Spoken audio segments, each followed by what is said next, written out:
Olá, pessoal. O tema da aula de hoje é a respiração celular, dentro do contexto de fluxo e matéria e energia.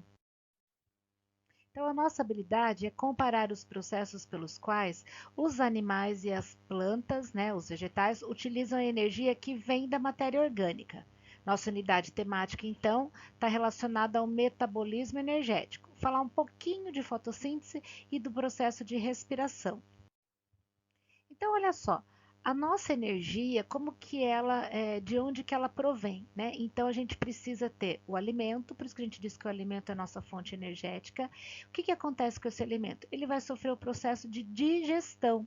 No processo depois da digestão, a gente tem a absorção dos nutrientes e o restante é eliminado. Dentre esses nutrientes, a gente tem o que é super importante para o processo da respiração celular, que é a glicose. Então, a glicose é o açúcar que vem das plantas. A gente não produz glicose, tá certo? Aí a glicose é o start para que se inicie o processo de respiração celular. Então vamos compreender um pouquinho esse processo. Bom, então lembrando lá, a gente tem a digestão do alimento, aquilo que eu acabei de falar, absorve os nutrientes, assim como a glicose, e daí vai ser o início para produzir a energia. E onde essa energia vai ser gerada? Na célula. Os nutrientes são absorvidos pela célula, né, levado pela corrente sanguínea, e daí dentro da célula vai ocorrer essa produção. Então, voltando aqui, só que agora a gente tem o desenho da célula. Por quê? Então, esse alimento que você ingeriu, sofreu digestão, sofreu absorção, tem o açúcar, que é a fonte de energia, que a gente não produz, então vai ingerir através da alimentação. Aí o que acontece com a glicose?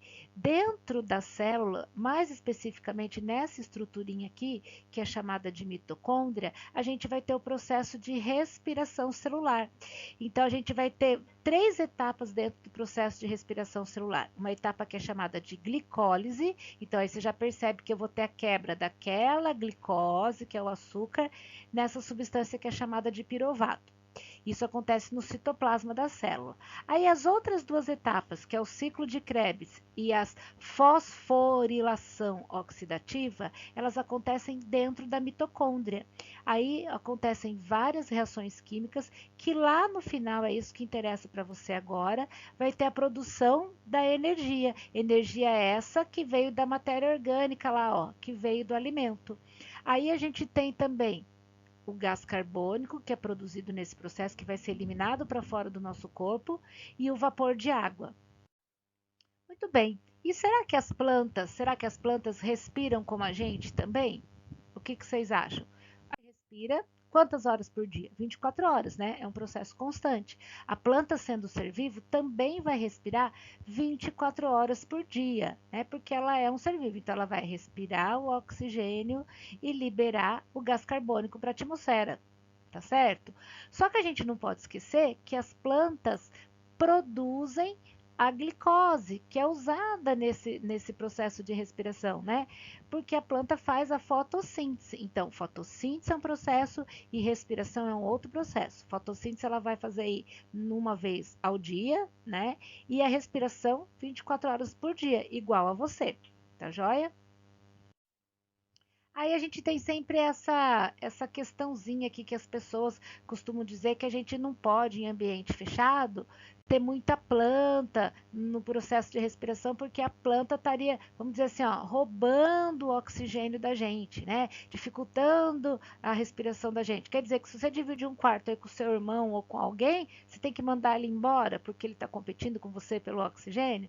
Então é a mesma coisa, porque a planta é ser vivo, ainda que a planta vai absorver uma quantidade muito menor de oxigênio, tá certo? Então isso daqui a gente pode brincar que é fake, né? Verdade. Por quê? Porque o oxigênio que é liberado pela planta, pela fotossíntese, ela própria vai consumir esse oxigênio no processo de respiração. Só que ela usa uma quantidade, a quantidade que ela retira é muito pequenininha, muito pequena. Então ela não está competindo com você. Você pode ter plantinha no quarto que não vai ter problema nenhum, não vai ficar sufocado. Vamos dar um exemplo bem prático. É igual construir um terrário. Se você pôr uma plantinha lá com a terra, molhar bem e fechar, né? Pode ser um aquário, colocá-la dentro de uma garrafa PET bem fechadinha, tem gente que fala assim, a planta vai morrer. Ela não vai morrer. Se você colocá-la no lugar que ela consiga absorver a luz do sol, que ela tenha a luz, ela consegue fazer fotossíntese. Então, pensa lá, fotossíntese produz a glicólise, que é o alimento dela, e vai liberar qual gás? O gás oxigênio. Esse oxigênio ele não vai escapar para a atmosfera. Pensa a planta fechadinha lá dentro. Ela própria consome esse gás oxigênio no seu processo de respiração. Quando ela respira, ela usa oxigênio e libera o gás carbônico. Então, aí esse gás carbônico ela usa na fotossíntese, percebeu? Fica um ciclo fechadinho ali, e ela consegue sobreviver. Diferente de você fechar um bichinho dentro de uma garrafa PET fechadinho, loguinho ele vai morrer, né? Por quê? Porque ele vai consumir todo o oxigênio que está dentro daquele espaço e só vai acabar tendo gás carbônico, porque ele libera gás carbônico na respiração. Tá ok? Então, não posso esquecer desse resuminho da aula de hoje. O alimento é a nossa fonte de matéria orgânica, em especial a glicose, produzida pelas plantas no processo de fotossíntese. Como que se obtém energia? Através do processo de respiração celular, que acontece nas células. Essa etapa da respiração celular ela vai ser dividida em 3 etapas para facilitar o estudo, não é? Que é chamada de glicólise, ciclo de Krebs e a fosforilação oxidativa, ou também conhecida por cadeia respiratória, até mais fácil de falar, né? E eu não posso esquecer também que os vegetais, como são seres vivos, eles participam do processo de respiração 24 horas por dia. Tá joia? Um beijo e até a próxima!